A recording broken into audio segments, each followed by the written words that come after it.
Hello and welcome back to the Wheel of Life Steps to Bringing Balance to Your Life, Part 2. I am Vedam Clementi.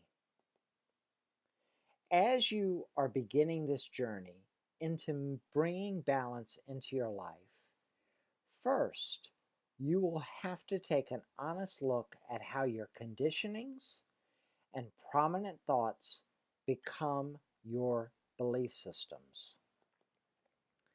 You will also begin to understand that your existing belief systems have become your emotional starting gates. These two qualities play a huge factor in whether your life is balanced or not, and whether it can remain balanced. You will also see that these two factors may throw a certain aspect or area of your life out of balance and keep it from being balanced. For example, I was taught that playtime came after everything was completed.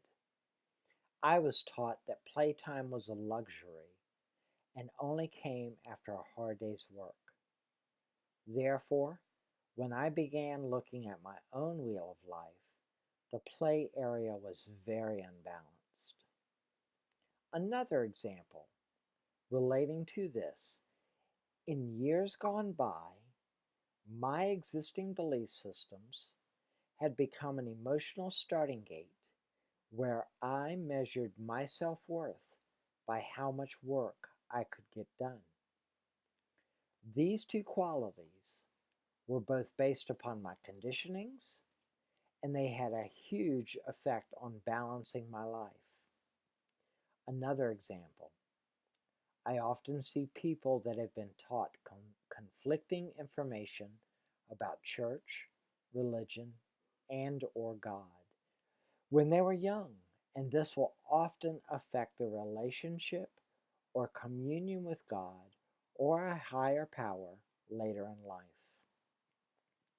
Old belief systems become your emotional starting gate, and they will affect your life until you begin to investigate them and begin to practice awareness regarding them.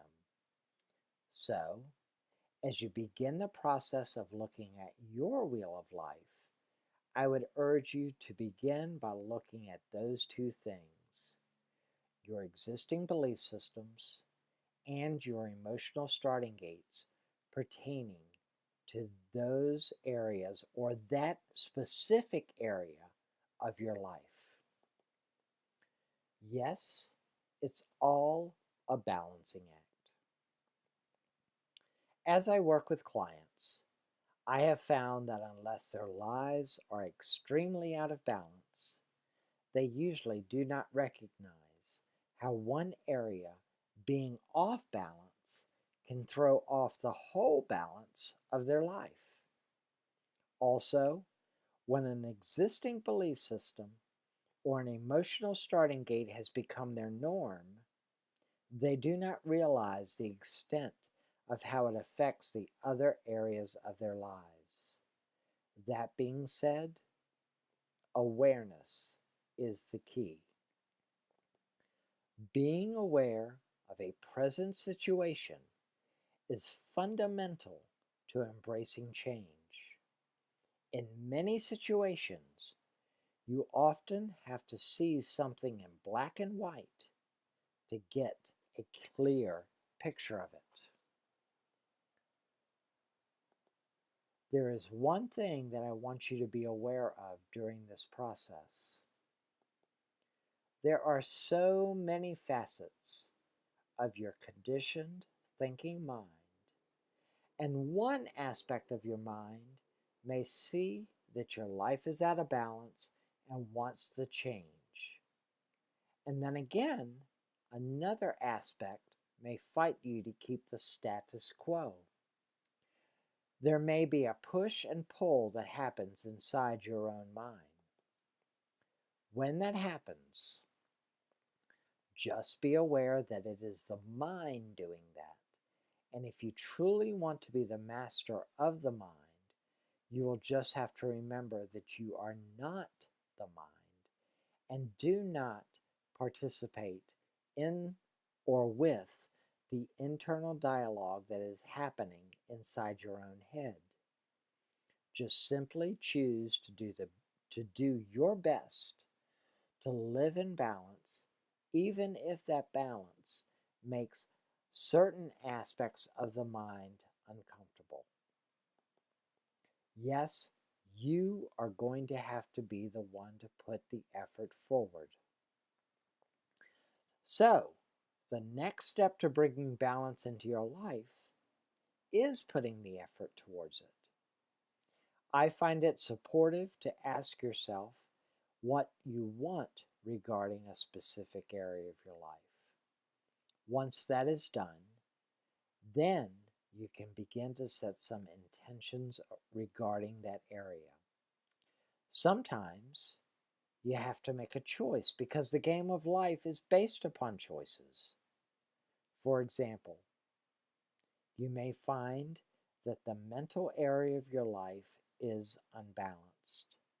However, you spend many hours watching television. You will have to make a choice.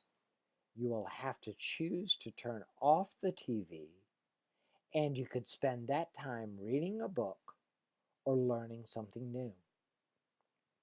Another example could be that work time is taking away from your family time.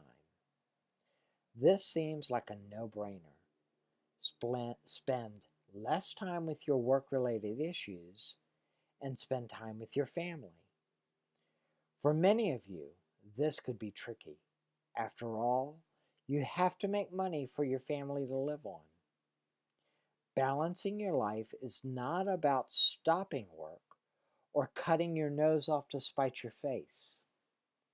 The one thing that I would urge you to look at is the big picture, your whole life. If you think that at the time of your death, you will regret the choices and actions you made today, then take a look at them today. Look at it now. In many situations, you may be surprised what 30 minutes here and there can do to bring your life into balance. Yes, make appointments with yourself. As you're bringing your life into balance, make those appointments with yourself. It can have an enormous impact on your life. Yes, make an appointment with yourself to rest. Set time aside to read or spend time with yourself or your family. Make an appointment to take yourself out on a date or read a book for leisure or learn something new.